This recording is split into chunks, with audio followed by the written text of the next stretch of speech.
सूत्र है दुख से कैसे छुटकारा पाएं। बहुत लोगों का प्रश्न रहता है, बहुत लोग आते हैं, महाराज हम बड़े दुखी हैं, छुटकारा पाना चाहते हैं। कई लोग तो हद कर देते हैं, बहुत लोग आते हैं तो कहते हैं महाराज अब हम थक गए हैं, मरना पसंद है हमें, जीवन में बहुत हताश हो गए, अब हम जीना नहीं चाहते, अब जीवन का कोई उद्देश्य नहीं बचा, अब जीवन में हमें कुछ समझ नहीं आ रहा, हम मरना चाहते हैं। ऐसा बहुत लोग कहते हैं, क्वेश्चन करते हैं। क्या आपको लगता है कि आप मरना चाह रहे हैं? क्या आपको लगता है आपके रास्ते बंद हो गए? क्या आपको लगता है कि अब हमारा कोई नहीं है? बड़ी बात तो यह है, परमात्मा भगवान ईश्वर हनुमान जी अगर आपको बोल दे कि चिंता मत करो, बहुत जल्दी कृपा होने वाली है, तो आप फिर दौड़ने लगते हो। अभी आप हारे नहीं हो। एक हमारे मित्र हैं, बहुत अच्छे, मुंबई में रहते हैं, बहुत प्यारे हैं, बिजनेसमैन हैं। कभी कभी उनसे हमारी चर्चा होती है तो वो एक बात बहुत अच्छी बोलते हैं, गुरुदेव कहते हैं गुरुदेव, गुरुजी। हमने कहा हाँ। बोले जीवन में हारता वो व्यक्ति है जिससे जीत की चाह होती। हमने कहा मतलब? बोले जो जीत की कामना को लेकर के, विजय प्राप्ति की कामना को लेकर के काम करता है अथवा स्ट्रगल करता है वो हारता है, और जो पहले से ही हार मान चुका हो भला वो क्या हारेगा। जिसने अपने जीवन में ये कह दिया कि मुझे जीतना है ही नहीं, उसे कोई नहीं हरा सकता। जिसने ये कह दिया कि मैं हारा हुआ हूं, उसे कोई नहीं हरा सकता। हम लोग त्रुटि क्या करते हैं?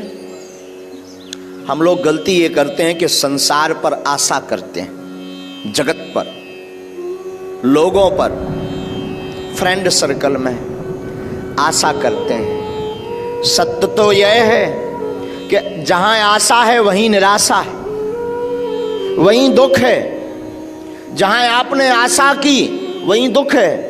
आपने बागेश्वर धाम से आशा की,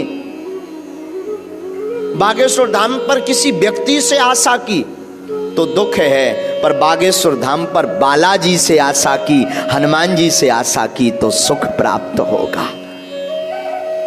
ये दुख से बचने का उपाय है। आशा एक राम जी से, बाकी आशा छोड़ दे। नाता एक राम जी का, दूजा नाता तोड़ दे।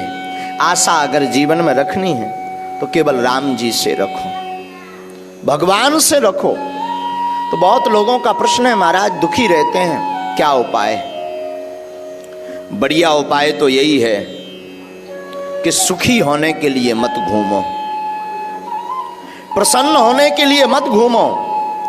सबसे बढ़िया उपाय यह है, उत्तम उपाय यह है कि आप हमेशा ये विचार करो, हमें जो भी अपने जीवन में मिल रहा ईश्वर की कृपा से मिल रहा, और ईश्वर की कृपा का प्रसाद मानते हुए अगर पाएंगे, दुख को सुख को लेंगे, तो आप कभी दुखी नहीं रह सकते।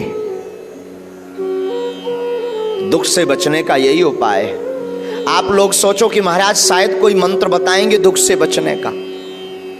मंत्र तो दे देंगे, उपाय भी दे देंगे, टोटका भी दे देंगे, पर आप उसे संभाल नहीं पाओगे।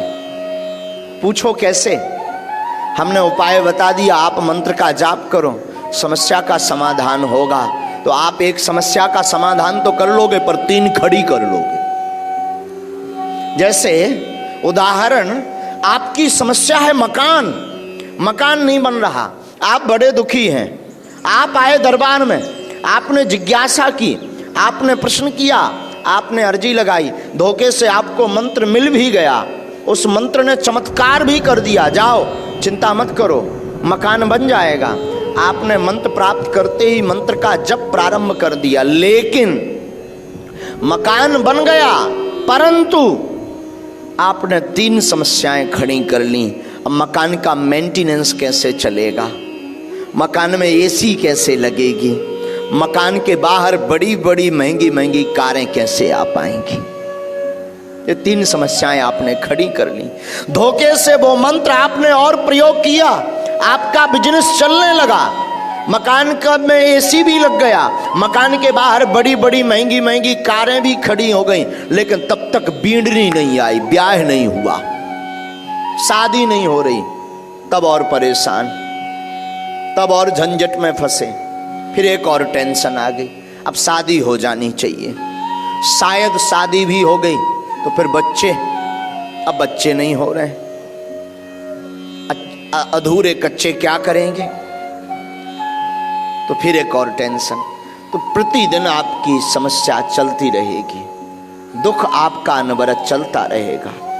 अगर आप चाहते हो कि हम कभी दुखी ना रहें, अगर आप चाहते हो कि हम कभी निराश ना रहें, अगर आप चाहते हो कि हम सदैव मुस्कुराते रहें, अगर आप चाहते हो कि हमारे जीवन में प्रसन्नता रहे, अगर आप चाहते हो कि हमारे जीवन में समृद्धता रहे, अगर आप चाहते हो कि हमारे जीवन में वैभव रहे, अगर आप चाहते हो कि हमारे जीवन में कीर्ति हो, अगर आप चाहते हो कि हमारे जीवन में यश हो, अगर आप चाहते हो कि हमारे जीवन में आनंद हो, अगर आप चाहते हो कि हमारे जीवन में सच्चा सुख हो, अगर आप चाहते हो कि हमें मोक्ष निर्वाण की प्राप्ति हो, अगर आप चाहते हो कि हमें ईश्वर का साक्षात्कार हो, तो किसी गुरु के चरणों को पकड़ना सीख जाओ,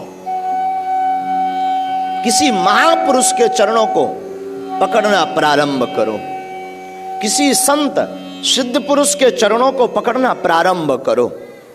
आपके जीवन की अलाय, आपके जीवन की बाधा, आपके जीवन की ललकता, आपके जीवन की जिज्ञासा, आपके जीवन के प्रश्न, आपके जीवन के परेशानियां वो महापुरुष खींच लेगा।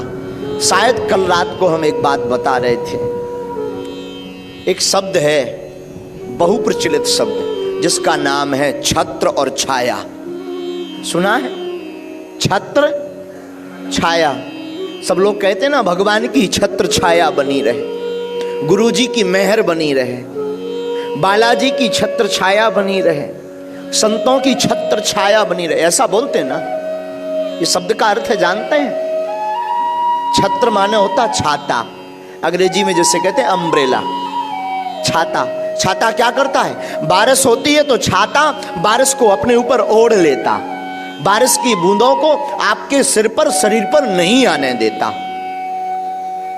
उसी प्रकार आपके जीवन में किसी गुरु, किसी संत, किसी महापुरुष का छत्र वरद हस्त अगर हो जाए तो संकटों की बारिश आपके जीवन में कुछ नहीं बिगाड़ सकती,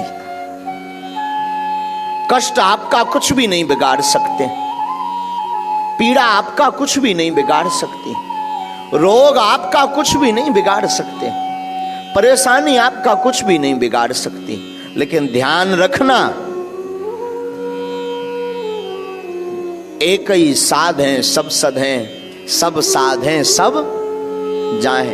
एक बात ध्यान रखना, बार बार अगर आप इष्ट को बदलोगे, बार बार अगर आप गुरु को बदलोगे, बार बार अगर आप परमात्मा को, ईश्वर को बदलोगे, कभी राम की पूजा, कभी श्याम की पूजा, कभी शिव की पूजा, कभी दुर्गा की पूजा, कभी देव की पूजा, तो कभी इंसान के भगवान की पूजा, आप बार बार बदलोगे तो घाटा खाओगे। गुरु, इष्ट और माता पिता एक होने चाहिए। माता पिता बदले नहीं जाते, वो तो एक ही होते हैं। उसी प्रकार गुरु बदले नहीं जाते, वो एक ही होते हैं। उसी प्रकार इष्ट को बदला नहीं जाता, वो तो एक ही होते हैं। सम्मान सबका करो, सम्मान सबका करो। तो छत्र छाया जीवन में किसी महापुरुष की बहुत जरूरी है। यही सूत्र है दुख से बचने का, यही सूत्र है कष्टों से बचने का। दुख से बचने का सूत्र यही है कि आप जीवन में आशा रखो तो केवल भगवान से रखो, ईश्वर से रखो, राम जी से रखो, हनुमान जी से रखो। बाकी जगत में किसी से आशा मत रखो।